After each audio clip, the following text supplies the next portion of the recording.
So hi everyone, I'm Dave Lusty. I work at Microsoft. I lack focus, as you can see from my history on here. I also run a kind of demo site slash GitHub repository, which includes a bunch of stuff, just like what I'm going to show you today. Recently made the world's worst Dropbox clone, which works just in blob storage. That was a pretty fun thing to do. A lot of these are ideas that customers come to us and just say, how can I do this quickly? In that instance, there was zero budget and they wanted it literally that day because of some virus-related emergency. So part of my job is to set things up like that. Also have a YouTube channel which includes these same things. And if you are very bored, we've got Data Lake in a Day that I wrote a while ago if you want an introduction to data lakes, which is kind of what today is all about. So what we'll be talking about is DataOps for data platforms. And what we mean by modern data platform in this instance is stuff that's going to be using Data Factory, where data is going to be landing onto a blob store or some other kind of storage, getting processed with something like Databricks, then getting stored again in a data lake store and being presented back through a presentation layer. So I do have a demo coming up, but just going to run through a few things. So the reason that we do this, and part of the reason why I kind of asked whether people were infrastructure based earlier or app dev or that kind of thing, is people have different views of the world. So people that are traditional data people might be used to SQL Server or data warehousing, that kind of stuff. And similarly for the infrastructure guys, you'll be used to an ITIL kind of framework where you're putting in a system and then you'll manage it going forwards. Similarly for NetApp type of stuff, for actually running the infrastructure. And the reason why we're talking about doing DataOps on data platform is we're no longer just putting something in and then managing it. We're actually building something and adding new features to that. So one of those features could be a report, or it could be adding a new data source or that kind of stuff. And so a lot of people get kind of stuck in this ITIL world where somebody has to request a new data set, that then has to be approved, then it comes back and somebody then requests that they can add something else. And that can slow the whole process down. So just like has happened in the app dev world, we're now turning this around and saying by default, everything is allowed as long as we test it and as long as we've got governance around it. But that governance is not sitting in a room voting on whether we're going to hit the change button. So the reasons behind this are consistency, velocity, making sure we do stuff quickly, quality control, and that kind of stuff. And also to remove change control, because no one likes change control. So there's a few concepts in here that that not everybody will be familiar with. And it's important to kind of understand these because coming from a data background or an infrastructure background, you might be thinking that DevOps is just a kind of automation tool set. So I just need to deploy an ARM template into Azure. I just need to deploy my database or a pipeline into Data Factory. And that's kind of not what it's all about. It's more about the control than it is about the actual actions. So what we want to do in DevOps is create artifacts that can be deployed. And these artifacts are immutable. They're stored somewhere that they cannot be changed anymore. So in terms of software, we would compile an app. The app itself would then become the artifact. And then we can deploy that into a testing environment or into a production environment and know that it's the same thing that we're deploying into those places. And the same exists for infrastructure. Somebody was asking earlier about how to do deployments of infrastructure. The same is kind of true there. So even if it's a script that we're going to run, that script might become the artifact. So we'll take that script, lock it away in an artifact, then we'll pull it back and push it into environments. So the way that we do that is a build pipeline that creates the artifact. Sometimes it compiles code, sometimes it does a bunch of developer-y kind of things. But in the data world, most of the time it actually doesn't. We're usually just copying something that's somewhere else. And then we've got release pipeline, which then will release that artifact into different environments. So we would run the same release pipeline into testing or into production, We might have different tests running against it. We might have different steps in those pipelines, but the same thing is being deployed. And finally, environments. So we have various different environments which the names are going to be similar. So development, test, pre-prod, production, but these mean very different things in development terms. So in an infrastructure world, in a data world, we would have test and pre-prod so that we could patch servers, try out the patch, see what happens, and then move on. Or we might try a script against it. In a development land, the development environment is the kind of system that the developer works on. So in the case of the demo today, it's going to be Data Factory. I've got another demo up on the site, which is Databricks, where we would actually use a Databricks environment to do development. Then we would take that code and push it out into a testing environment. And normally in the development environment, we'll do some basic testing. So that will be unit testing, and that will test individual pieces. Then we'll move on to the testing environment, where we have a very structured set of data that is kind of architected to do some testing. And that's important. So in neither the development environment or the test environment do we have actual data. A lot of people kind of think that they need a copy of their data in each of these places. It's just not true. So for development, I need to have something representative of the final data. That might be the correct schema, but just made up data. It might be a subset, or it might have some of the data removed. Or it might be, if you've got some encrypted columns, you could just remove the encryption key and they become junk. As long as it's not the actual data set, there's no reason for the person doing the development to actually see real life data. And for governance, that can help quite a lot. For testing, though, this doesn't need to be our data at all. It just needs to be a data set that we can run the tests against. And one of the tests in this example could be the trigger for a data factory could have to run once every 24 hours. And the question is, do I get files that are at 1 minute to midnight in that correct bucket? And do I get files that are 1 minute past midnight in the correct bucket? And if I've got a file at midnight, does that go into the bucket I was expecting or a different one? And by these buckets, I normally mean just a folder on the system. So if I've got a row of data at 1 minute to midnight, normally that's going to end up in like a CSV within a folder on the data lake. And it's as simple as that. Those kinds of tests let us know whether, as part of that trigger, did we get the date format right? If capital H versus lowercase h, I once made a mistake on one of my demos where I used a lowercase h and it missed 12 hours worth of data every single day consistently. That's the kind of stuff we're testing for. We're also testing for consistency of output and that kind of thing. So then pre-production normally isn't actually needed. This is if you've got really strict kind of compliance requirements, but you may have one for early access users to start using new features before everybody else.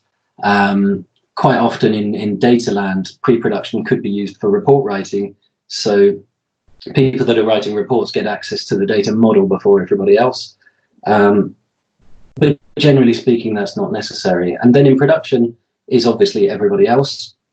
But I've put this massive except data scientists in here. And the reason for that is they work differently to pretty much everyone else in the industry. So data scientists work in an experimental way. They don't kind of plan things and then do things. They experiment with the data, and the language is very much around experimentation.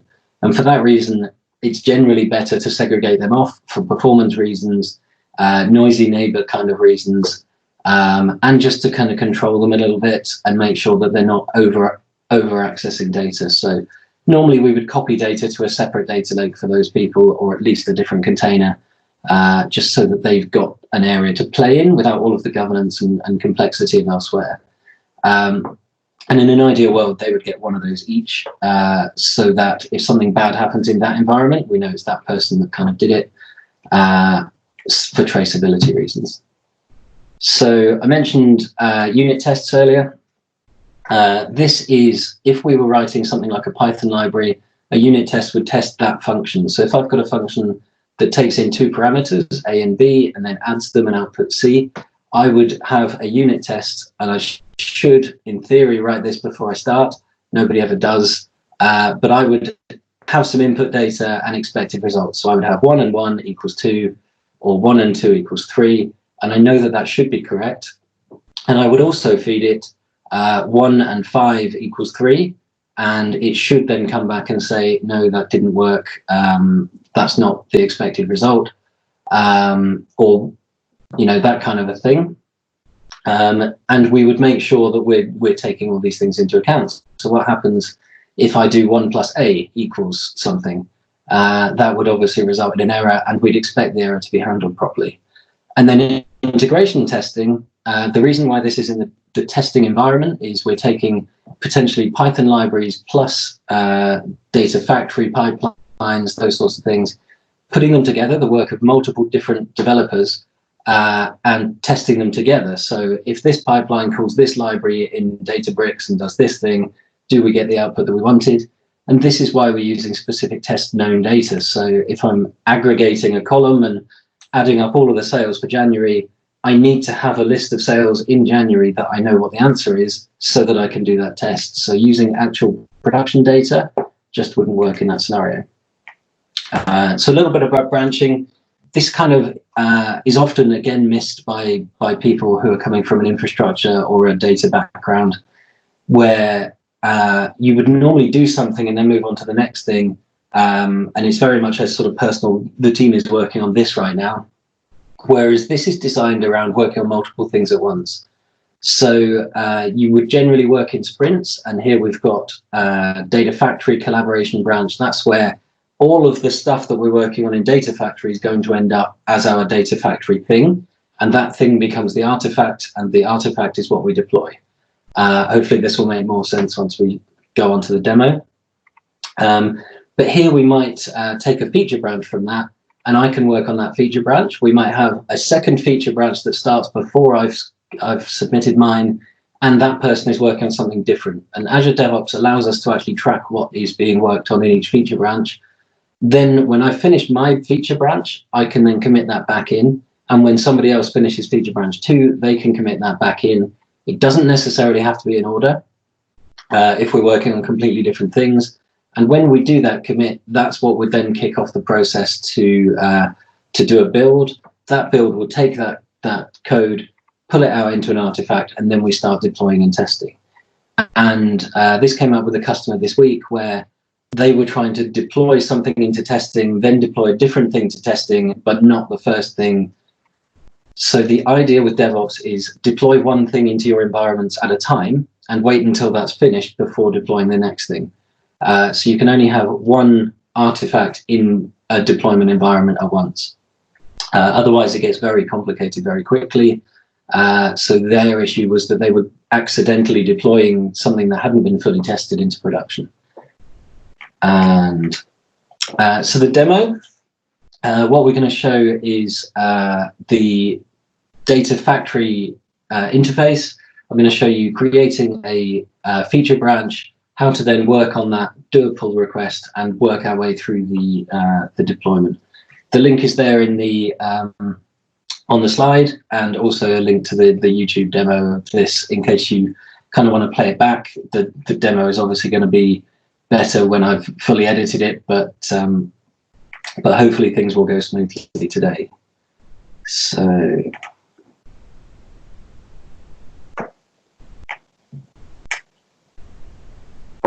Oh, this is, I was just going to mention this. I was looking at this in the break. So somebody was asking earlier about the ARM templates. When we do this, if you open up the repository once you've done a deployment, you'll see the full ARM template for the Data Factory. And also we've got a separate ARM template that has the actual features within it. And I'll kind of show that later. But also for the demo, if you find the DevOps thing, you can either click deploy to Azure, or you can come into this deploy folder and there's the deployment just to set the environment up for yourself to have a go. So this is what it looks like once we've deployed. I've got 3 things that have been deployed. I've got a storage account that we don't really use. This is just so that I can authenticate against something, so that I've got a place that I can do a pipeline, so that I can show you creating a pipeline and kind of deploying it. Then I've got 2 Data Factory environments. I've got Dev Lusty 2020 and Prod Lusty 2020. It's hard to pick names. They have to be completely unique. So if I come into my dev Lusty, I have set this one up against my Git repository, and the Git repository is within Azure DevOps. So bear with me.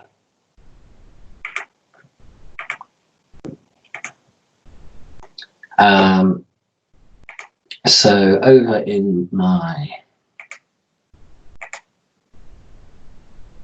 Azure DevOps, I created a repository, and then I basically created ADF collaborations. So most people by default will think you have a repository for your data factory and a repository for your Databricks or a repository for whatever.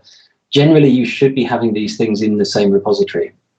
And your collaboration branch is going to be the place that's kind of the root of where your team is working.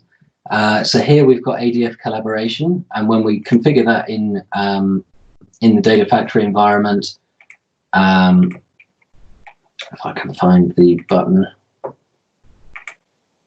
here, this is basically showing that we've got the DevOps account configured and the repository name, and the collaboration branch is ADF collaboration. By default, that would be master, but then if you're using master, you're then unable to use master for anything else. So normally we would collaborate all of the ADF stuff together and then push it up to master, as well as the Databricks and all of the other kind of stuff. So back in here, this gives us a couple of buttons. So anyone familiar with Data Factory will be deeply frustrated by the lack of a save button. This is because Data Factory, the interface here, think of it a bit like Visual Studio, but it's live in the web and there's nowhere else to save it off to until you give it a disk. And in this case, Git is the disk. So as soon as we add Git, we get this save all button, so you can save as you go. Normally you would just have the publish button that actually pushes your code out into Azure as artifacts and objects. So in here, I have already configured a connection to blob storage. I'm going to assume that you guys know about Data Factory. I'm guessing that at least half the audience has never tried this. Just suffice to say, it doesn't really matter if you know how Data Factory works for this particular demo, but we can kind of cover that separately if needed. But basically, the connection allows us to connect to that blob storage. And then on top of that, I create my data sets. So I've just created a output data set and an input data set. This is saying I've got CSV files in a folder. I've got CSVs in another folder that I'm going to create. And then I've got a pipeline that I have a copy job. And the copy job is copying from input and is copying to output. So basically, this means that when I run this setup, data is going to be copied from the input to the output. So because I have this already set up, I'm just going to create a second pipeline. And again, I'm going to put a copy data thing on here, go to source, and I'm going to go output and sync. I'm going to say input, and I will call this copy job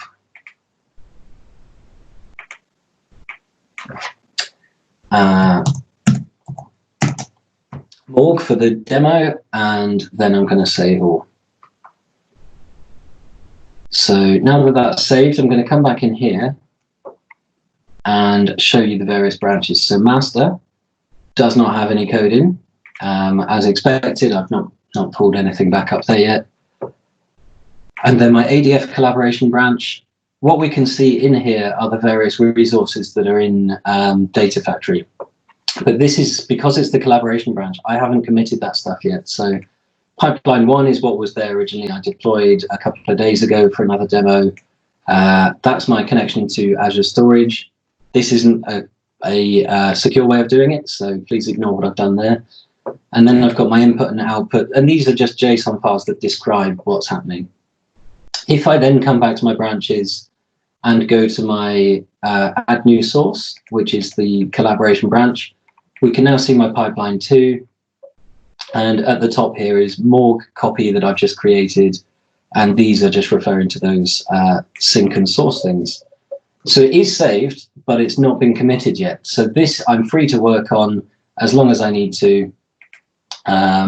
while I'm actually creating this feature. So I could then have another copy job here. I can link them so that this one runs once this is finished. Where is the...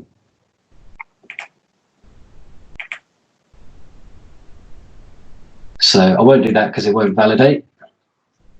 I'll go back to the saved copy. And even just this saved copy thing is invaluable to anyone using this. It can be quite frustrating. So once I'm done there, I can now create a pull request. This is a feature of Git. So as soon as I hit that, I'm pulled over into my Git repository, which happens to be the Azure DataOps one, but you can use GitHub for this as well.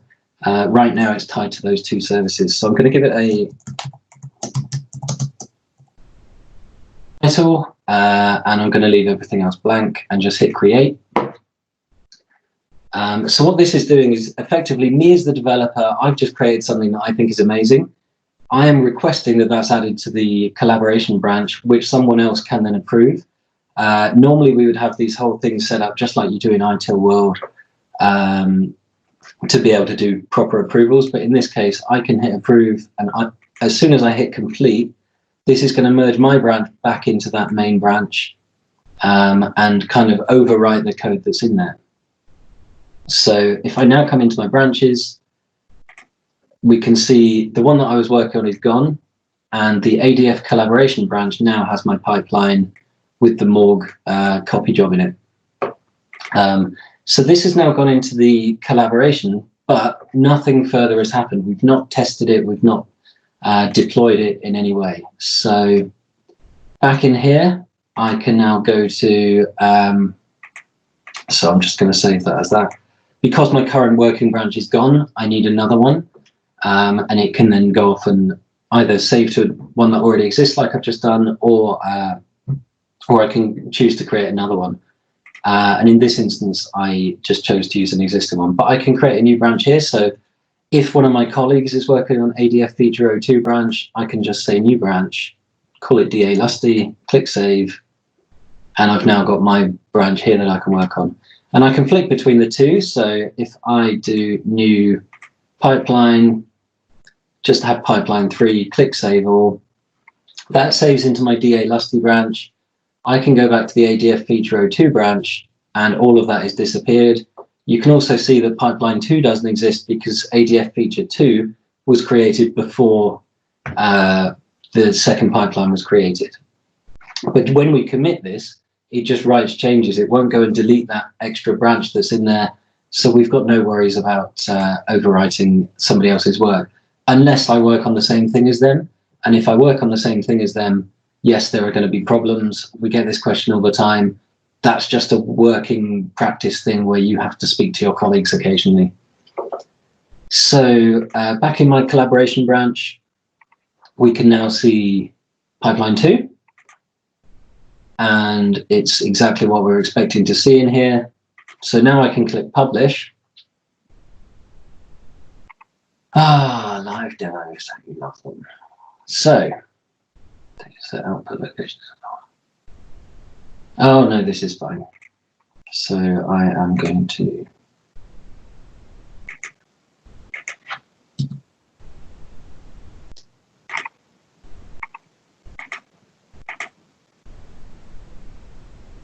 right. Sorry, that was a laziness on my part thing, not setting it up correctly. But as you can see there, we can hotfix in this branch. We don't actually have to have a separate branch to do this stuff. So now that that's working, it's telling me that I'm about to deploy pipeline 2. That's a new thing. And none of the other stuff is changed. So I hit OK. And what this is now going to do is create some ARM templates for me. And it's going to deploy it into this development environment so that we could run triggers and tests and things like that. So if I go back into my repository, I can now go to branches, and Data Factory is absolutely fixed here. So we've got an ADF publish branch that it will just create.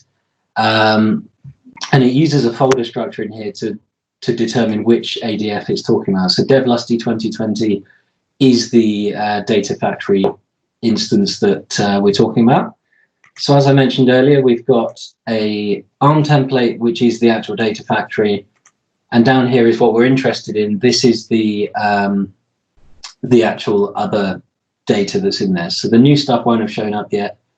Oh, actually, it has shown up. That was quite quick. So we can now see this is going to deploy the second pipeline when we deploy this. So what we need then is to come into pipelines. So as I was saying earlier, we need a build pipeline that's going to create that the artifact. So hit edit, and over here we just add one task to this. So what I've done under triggers is to enable continuous integration. This means every time we get a new build on the ADF publish branch, which we have to select here, it's going to kick off this job. So that automates the process. I don't have to do anything other than hit publish in ADF. That will then go and do the build, create the artifact for me.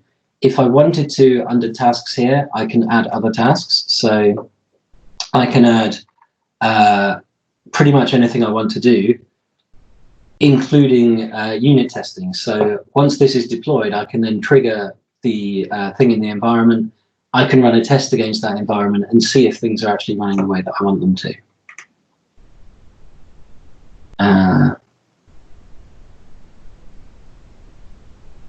Sorry, that was a question coming in. I'll answer that one later.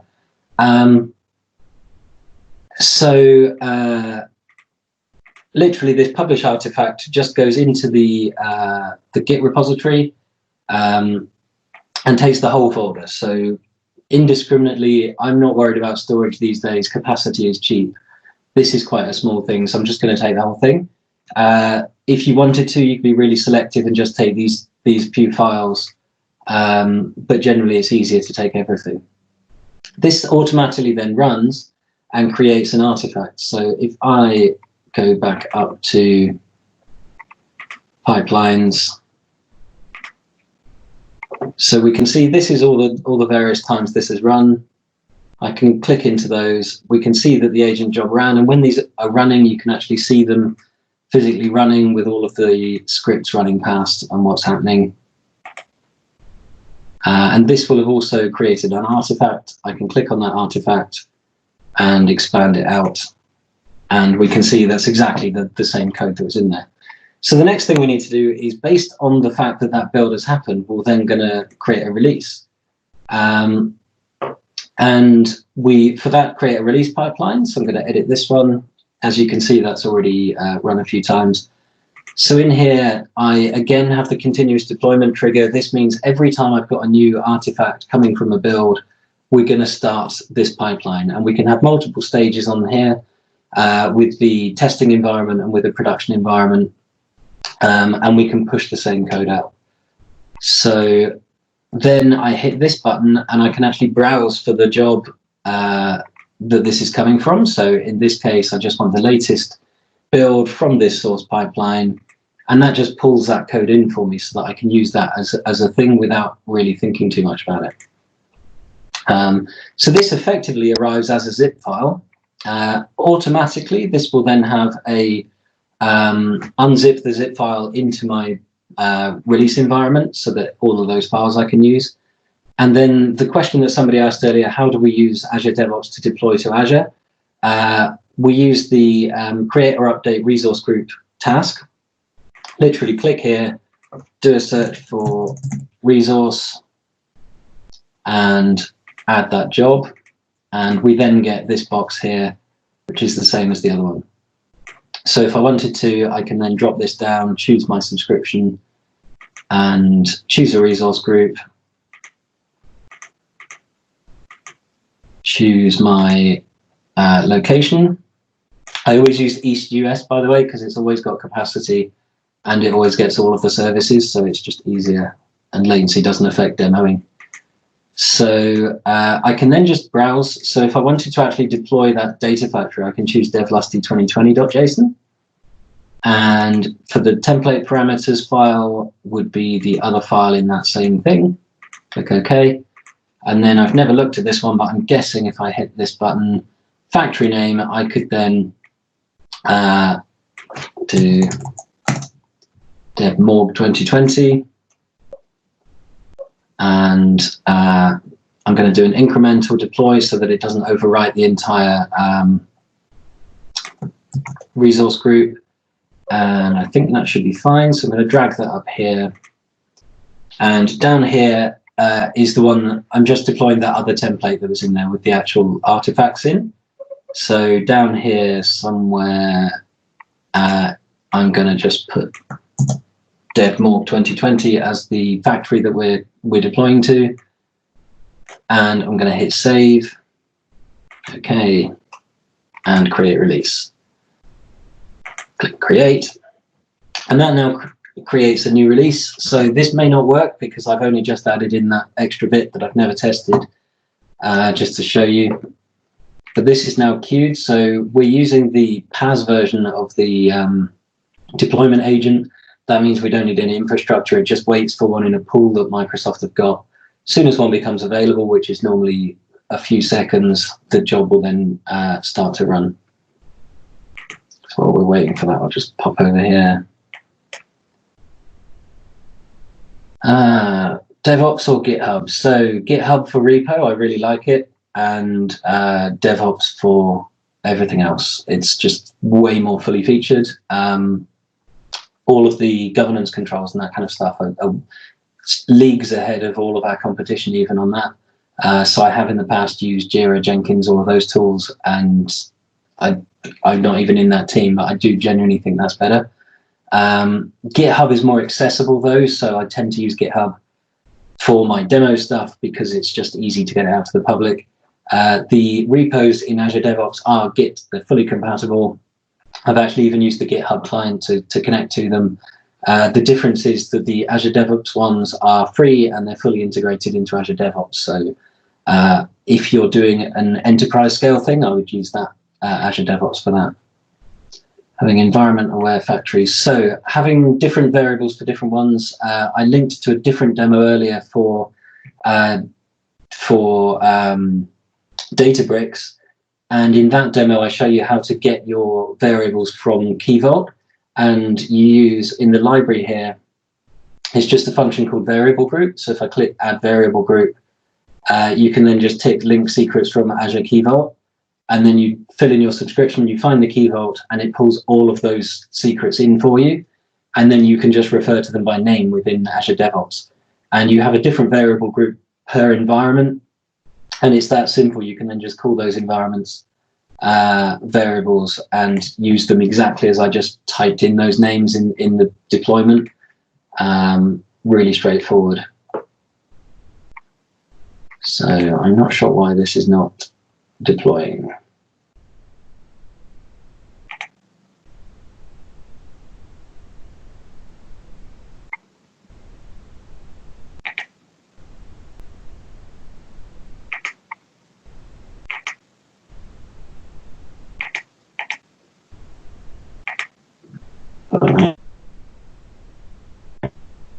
Cancel this one.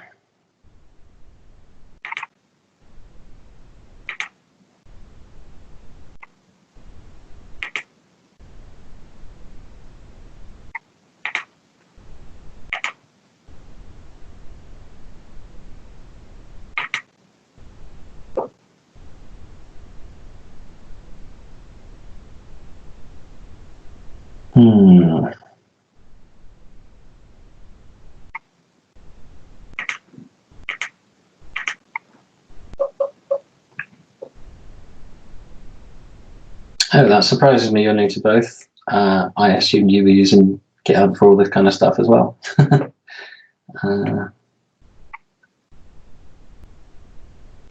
In terms of dev and prod and the factories, so as per this demo, you would have a development data factory, which is where you're actually doing the working and creating pipelines, that kind of stuff.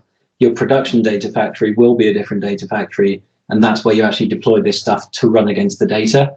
The development data factory, you will never run against your actual data. That's purely there for creating the pipelines. You might have some dummy data in there so that you can check that things are working, but yeah, your production will be completely separated from your development environment.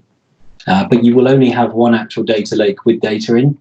You'll have, and by lake I mean a collection of storage accounts. Whereas you will also have a separate data lake that will have dummy data in for testing and that kind of stuff. Bitbucket is the wrong answer.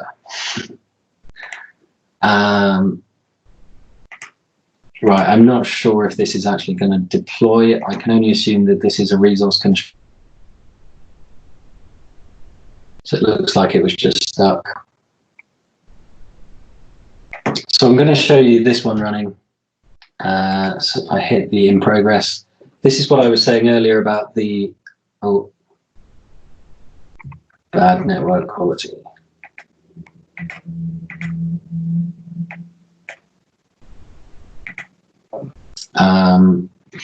So this is what I was saying earlier, that you can actually watch it deploying and see the job running in the console.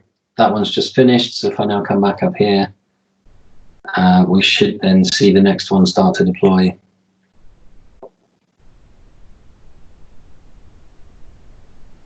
And if I come over to my production one, so the previous job would have been deploying to the actual production one. So if I refresh this, it's not deployed yet. So you can see there's one pipeline in my production environment. Normally, I would never recommend even logging into your production environment. You just shouldn't really be in there as a human. The part of the purpose of DevOps is to separate human contact from these production environments.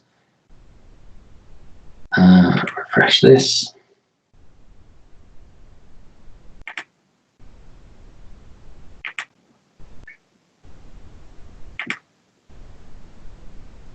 Right, so that one's deploying now. We'll see a change in that environment. Are there any other questions while we're waiting? I know we're probably slightly over time now, but that is the end of the demo.